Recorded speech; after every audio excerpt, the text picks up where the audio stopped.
Hey guys, welcome back to the channel. Hey, I wanted to give you guys a quick update on some of the little interior details that I've been working on inside Abel. Check it out. So I've gone through and I got Willow's computer mount thing or laptop thing mounted. And to be honest with you, I think she's eventually going to end up getting a RAM mount because it's really floppy. So I'll probably be changing that out here in the near future. I don't think she's going to like it. It's not very sturdy. I've never found one that's really sturdy. That isn't a RAM mount, basically. A couple other things that I've been working on. I've gone through the interior here and cleaned up some of the things that were bothering me. I had that phone mount with the arm that kind of swung down in front here. I've since gotten rid of that on a test drive. It just bounces all over the place, even though it's got two support arms on it. I got rid of it. RAM actually makes a mount that grabs the phone and charges it wirelessly to the phone. Obviously there's a wire that goes around to a USB port. However, all you have to purchase is a base and then whatever length arm you want, and then the charging base. I'll leave links in the description for all the stuff that I'm talking about here as we're going through the video. And so I got that installed, and I really like the way it sits, and it holds the phone steady. Even bouncing around, driving down the road, it seems to do just fine. So I'm going to stick with that one. Seems to be a little more rugged and robust for the interior of an LMTV anyway. The Christian Platzer CTIS ECU. Some of you may have installed this, and here's a little tip for you. If you don't like the angle it sits at because you can't see the screen and whatnot, all you have to do is bend up a couple brackets and extend them out, and you can easily see this from the driver's seat and change the settings on it and whatever. And it also creates a little bit more space underneath your dash there. So got those changed out, or added those in. Magnetic cup holders. This is something I found on eBay and I didn't think they were going to work, but they work fantastic. Yeah, you can basically put these anywhere you want in the LMTV and they grab like crazy. Really good setup for the inside of here. And then I've got some mini milk crates for inside here for maybe like holding gear or snacks or whatever it is that you want. And these can just be tossed behind the seats when we're not using them, but I thought they were pretty handy. You can get these at like Walmart or wherever. They're made by Sterilite. As far as like the Milwaukee radio goes, I bought a little SanDisk music player, and it will hold a micro SD card in it, so you can load up as much music as you want on one of them.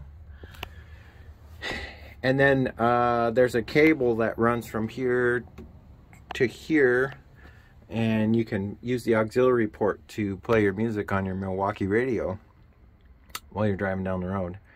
There was something else I was going to tell you. Oh, I don't know if you guys remember from the last episode, the thermostat. Well, it may not ultimately have been the thermostat that was guilty altogether. I believe the sender for the water temp gauge is going out, because I was just sitting in here letting the truck idle and this thing pegged itself again. And I tilted the cab and lasered the all the coolant lines and everything, and nothing was above like 170. So this might be on its way out. I might be replacing them with, I might be replacing all of these with mechanical versions of the gauges. So that might be coming up in an upcoming episode. All right, guys. My head might be in the way for most of this. However,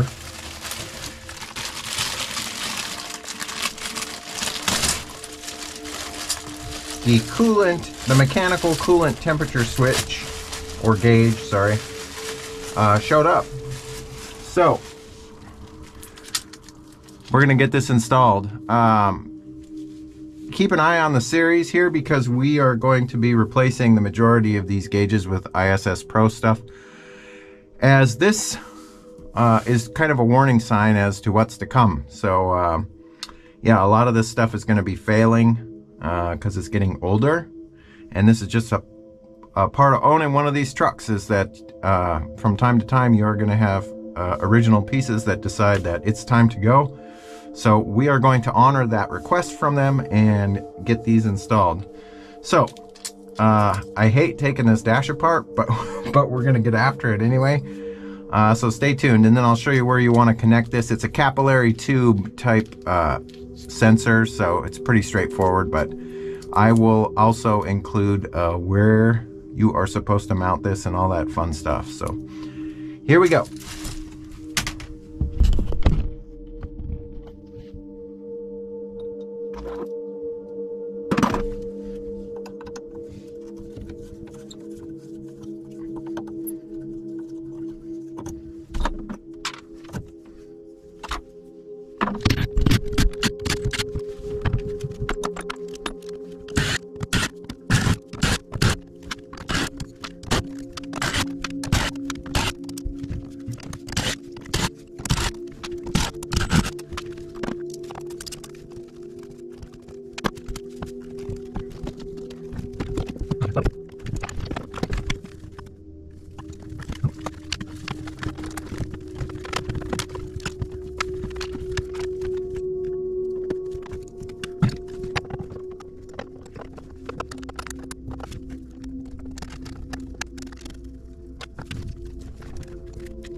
So yeah, I can see why this was starting to fail. There's quite a bit of corrosion around the little nut here. I'm sure if you cleaned it up, it would probably work again really well. However, come on. Yeah, I just went with the mechanical one. One thing you want to make sure of on these diesel engines, since they vibrate so much, is that you are not touching metal anywhere with that capillary tube, because it'll chew through it and then that won't work. So I just followed the factory wiring harness that goes around, down, and back in the front of the motor here. Basically the same wires that run to the alternator. Yeah, pretty straightforward. It feeds down through the cavity behind this frame rail here. And then you can see I brought it up and over along with the factory harness. Make sure you run zip ties every foot or so. At the minimum, more is better. Yeah, pretty straightforward install. Let's get the cab down and start the truck and see if we got leaks and all that good stuff. There you go, guys. I just turned the truck back on and warming up. So yeah, if you guys want one of these gauges, I'll leave a link in the description. There's a surplus place that's got them for cheap, so definitely worth putting one of these in if you want to upgrade your original sensor. But other than that, let's get back to the regularly scheduled program. But as far as today goes, I wanted to let you guys know that we are going to be heading out for a 2-week adventure, and it's going to be the furthest that we've ever driven Abel and the longest that we've ever stayed in him or outside of our home or our state with him. And it should be interesting. I see quite a few other guys driving these trucks around, and they seem to be reliable. From the experience that I have anecdotally, this truck has been just a blessing. Yes, they use a lot of fuel, but I mean, what do you expect? You're carrying a little house around with you, so I mean, you can't complain too much. You're not spending $300 a night at a hotel in the Grand Canyon. You can actually stay at designated spots. In fact, veterans can stay free inside the park 24/7 at the RV spots and whatnot. So we are going to be heading out. By the time you see this video, we will probably be on our way back or midway through our adventure. I'm going to try and get you guys as much footage as I can while we're out there cruising around. I've got some exciting things planned and some pretty cool locations that I found and made landmarks and waypoints of on a map.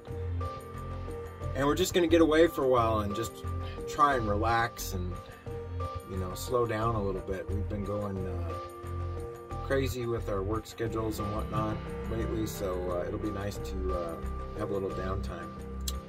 But I think as far as today's video goes, I just wanted to catch you guys up on a few of those things. I didn't include any videos for it because I didn't think it was super big, and I just wanted to do a quick update. But other than that, I hope you guys are staying safe, taking care of each other, and as always, I will catch you next time. See you later. Bye-bye.